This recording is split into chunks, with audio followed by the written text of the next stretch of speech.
Good morning, everybody. Welcome to my greenhouse. I'm doing this as a part of the Shed Wars. At least I hope it's not too late for me to get into it. But I'm wanting to be on Team Arkansas Woodcutter, if he'll have me on his team. And this is my greenhouse. It's not a huge endeavor at this point. I'm building on it, but the weather here has just started to allow me to get going on my garden. So let me show you my greenhouse and what I've done so far. A lot of my produce I grow inside my greenhouse, and the reason for that is because out here in the Nevada desert where I am, there's an awful lot of critters that like to eat your vegetables and your trees and your shrubs and whatever you plant. My biggest nemesis is the gophers and the squirrels. They tunnel underground, and anything that you plant in ground, like beets or turnips or potatoes, anything like that is just a smorgasbord for these guys. So I grow everything in my greenhouse, most everything that I can. I will be putting a lot of stuff outside. I'm still working on my outside garden right now.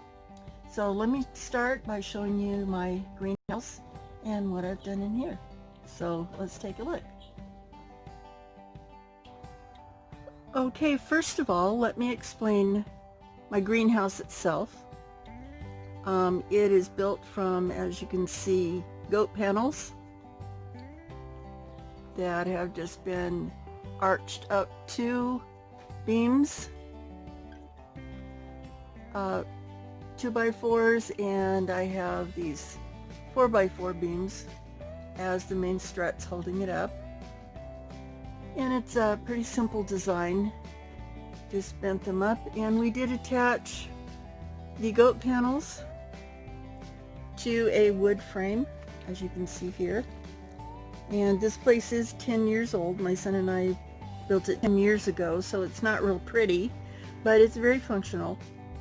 And then this fencing is some old fence that I found on my property that I used to close in the ends. And this is how we did it. And then I just bought some greenhouse plastic and covered the whole thing, and this is the result. And like I said, it's 10 years old, but it's holding up very well for being handmade by two people, myself and my youngest son, who wasn't really sure what we were doing, but it's turned out quite well. It's been very functional. It's done me well in the summer. And like I said, the reason I have a greenhouse and most of my plants are grown in here is because of the critters. And the floor, sorry it's so dirty, but you know, like I said, it's not a beautiful place, but the flooring there is chicken fencing underneath covering the whole entire floor. And then I covered it with a heavy black plastic to keep weeds from growing. And to keep me from slipping all over the place, I have put goat panels on the floor as well, so that I have a little traction and I don't fall and kill myself. So, and here's my little table. I like to sit here and do some potting and just sit here and relax sometimes, spend times with the plants. It's very relaxing for me. Okay, let me give you a little bit of a tour of what I've done so far. And like I said, we've just been able to get enough of the cold weather past us. It's not really, we don't get that much snow, but we did get a lot of frost and cold weather. I'm in the high desert, northern Nevada, so we do get snow and we do get frost and cold. So I've just recently been able to actually get things planted. I do everything in containers. That works well for me because it's easy for me to move things around, and you know, just take care of things like that. It's a little bit of a pain. I haven't figured out the watering system for this yet. I built these tables 10 years ago, so they're kind of a mess. But you know what? It works for me, so this is what I use. And these are my spinach plants. I planted them a couple weeks ago, and they're just really starting to come up now. So I love spinach. I eat a lot of spinach. So I have one table full of spinach. I have one table of strawberries. Some of them came up. These were from roots. Some of them came up, some of them didn't. I'm still holding out hope for those that didn't, but I'm 200 miles from any major city, and we do have a small Walmart here in the little town I live next door to. So, but you know, Walmart plants are not always reliable, shall we say.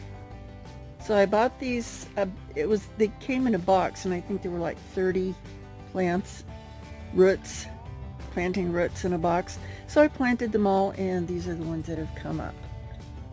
So these aren't doing too badly. Some of them are getting runners on them already. Right here. You can see these. So I can start new plants from those. And I'll do a video on that. When I start the new plants, I'm going to have to do that soon because the runners are going all over the place now. So, and this is my wagon where I do mix my dirt. Mix fertilizer in my dirt and everything. And this I don't have much action going on here, but these are actually the little table onions, and you can see them starting to, little babies coming up right there. So they're starting to come up, but these are the little table onions that I like to use for my salads. And I'm a vegetarian, so I eat a lot of salad, which fortunately I do like. It'd be awful if I didn't like it. And these are the, I planted seeds, everything's from seed. And I planted the big yellow onions here. And you can see some of them are trying. And here's a little tiny guy right here trying to come up. And I'm not seeing too much action out of them yet. Just one or two little starts. I don't know if I'm going to have to replant. I wasn't real pleased with the seeds that I had, so I may have to replant those. But I'm going to give them some time. It's only been a short time, and I get impatient. And I keep a fan in here because it does get hot. Like today, it's supposed to get up to 100 and something. Or not 100, but close to 100, put it that way. Up in the upper 90s, maybe early hundreds, 100 degrees, so it gets pretty warm in the greenhouse, as you can imagine. These are my tomatoes. And they have done extremely well. I started them in the house till they got about a foot high. And they've done very, very well. These are beefsteak tomatoes right here. And they're blooming like crazy, which I'm real pleased about. I've even found a couple of little tiny tomatoes started on them, so that's exciting. I think I have 20 tomato plants when I counted them. And these are cherry tomatoes right here. And they are really bushing out. And like I said, everything's in container pots. That works out best for me because I don't really have a in-ground place to plant things, so everything's in containers. And I've been quite successful with it, so I'm not going to complain. And these are all tomato plants down here.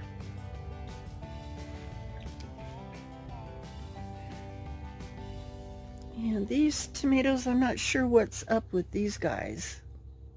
These 3 tomato plants right here just, I'm not sure. I'm thinking maybe the containers are too small because you can see I used the bigger ones on the others. I ran out of big containers and you can't beg or buy big containers around here. And of course, you know, with this stupid COVID thing going on, a lot of the stores are closed and I'm not able to find containers anywhere. And here's the rest of my tomato garden. I've got cherry tomatoes and beefsteak, which happen to be my favorites. And they are all doing very well. Blooming like crazy, which I'm so happy to see it. Oh, you can see here, little tomatoes coming out on them. So they're doing very well in these containers. I try to like to use the big ones to give them plenty of room. And they're actually doing pretty well, so I'm very pleased about that. And if you're wondering about the board across here,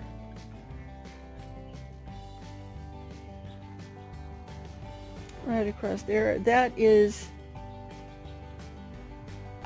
when I first built it, I had this idea that I was going to put melons back in that empty space back there, which is never a good idea in a greenhouse. I found that out, but you know, experiment and learn.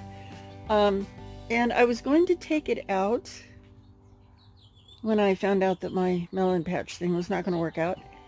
But I decided to leave it because just in case rabbits get in here, for some reason they're not as apt to want to jump over these things, you know, inside. So, and then I've got the fan going right next to them, blowing on the tomatoes, so it kind of keeps them out. So I just left it as a kind of a safety precaution for my tomato plants. Plus, I don't like snakes getting wound up back in there, which can happen. And we do have, this year is amazingly large amount of rattlesnakes. I don't want any unpleasant surprises when I come into my garden. And hiding in between these pots on the cool dirt would be an ideal place for them in the heat when it gets too hot. And I really don't want to come in and find any in here. I have found snakes in here, but they were more of the gopher snake type variety. No rattlesnakes inside. I have found them in my outside garden. And I'm sorry for snake lovers, but you know, a rattlesnake to me gets dispatched quite quickly. I will not tolerate any rattlesnake around here whatsoever. They're just nasty little varmints, and they will kill you. So I get rid of them. Okay, I got my shovel in the way here, but these are cabbage plants. So I put, there's 10 pots of cabbage plants here, and they're coming up. Nice little cabbage plants, which I'm very pleased with them so far. The ones in these pots that you see are empty right now. I had to replant the little, replant with seed, cabbage seed, because these cabbages have been like 2 weeks and I have seen nothing in these pots. So yesterday I replanted cabbage seeds, and sometimes you just have to do that. This little group right here, I like growing trees because we are so devoid of trees around here that I take seed and I try to grow trees. And these were some cherry seeds that I had gotten. So I'm going to see if I can start some cherry trees, believe it or not, from these things. Sometimes it works, sometimes it doesn't, but I'm giving it a shot. I've actually been pretty lucky with growing trees. These are for my outside garden. This is a pumpkin plant right here, and it's looking very nice, but it needs to get out of this pot and into the garden, and I'm not quite ready for it out there. I've really got to get busy on that now. I didn't realize these plants would grow this fast. So I'm pleased that they're healthy and they're growing fast, but I've got to really get busy now. Get out there and get that outside garden ready for them. And they're all going in planters. What I have to do outside is I take cement blocks and make raised beds, and in the very bottom on the ground I have to put heavy duty, very thin, very small opening fencing underneath on the ground, then build my raised beds on top of that in order to keep the underground varmints from getting up into my plants and eating the plants. And believe me, they will. If you don't have some kind of deterrent underneath of your raised beds out here, you will lose everything, because they burrow up underneath and they will eat the roots. And I've actually seen them pull plants, just pull them down into the ground. They did that with, believe it or not, a raspberry bush that I had. Pulled the entire bush underground and it was gone. So you have to, it's a lot of extra work to try to keep the animals from burrowing into your garden, and there's so many of them. I mean, there's like, I try to, at first, I'm an animal lover and I didn't want to kill them, but there's so many, you can't trap them and move them. It's impossible. I mean, literally an impossible task. So I get rid of as many as I can, but you have to take precaution in the garden and go to a little bit of extra work. So that is these are cucumbers. These all right here, these are all, and my goodness, they're running everywhere. I've got to get them out. I'm starting to get some blooms on some of them. So I've got to get the cucumber plants out. I made a trellis outside for them to climb on, and my goodness, I'm going to have to really get busy and get the raised bed done for them and get them outside. So I'm going to be really busy this week. These are zucchini, these plants right here. I know they all look the same, but they're different plants. These are zucchini, and you can see they're getting little flowers in the zucchini. So it's kind of critical for me to get these outside, get them out in their planter. And these are my little peas. I have a fence in the middle of my garden that I'm going to let them climb. I started a bunch of them, and my daughter has taken some of them. So and some of them just didn't come up. I don't know what the problem was, but I do have a few peas, and I'm going to plant like 30 more pea plants. But I'm going to do it outside when I get their planter finished. And these here are strawberries. I'm still waiting to see if they're going to come up. And you can see I've got the little roots here planted, but I don't know, no action out of them. These may be dead, because, buying them from Walmart is not the best place to buy plants. At least not here in my area. And these here are bell peppers. They're multicolored bell peppers. There's red, yellow, and green bell peppers. And I have 6 of those plants. The reason I don't have more is that my family and I are not like huge fans of the bell pepper. But I do use it in some of my recipes, and I do like them in salad.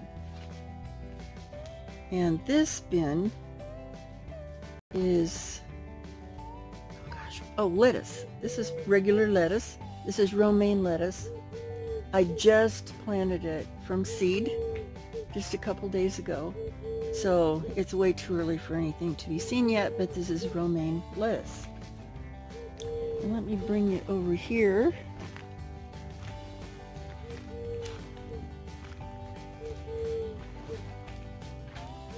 This is lemon balm right here that needs to go bye-bye. I'm trying to find a home for it before it all dies. I have lemon balm in the house that I use to put in my tea and stuff and make lemon balm tea. It's really good, but I had one plant that went insane, so I took starts off of it, and I gave a lot of it away, and that's what's left, so I need to find a home for that. And these are my potatoes.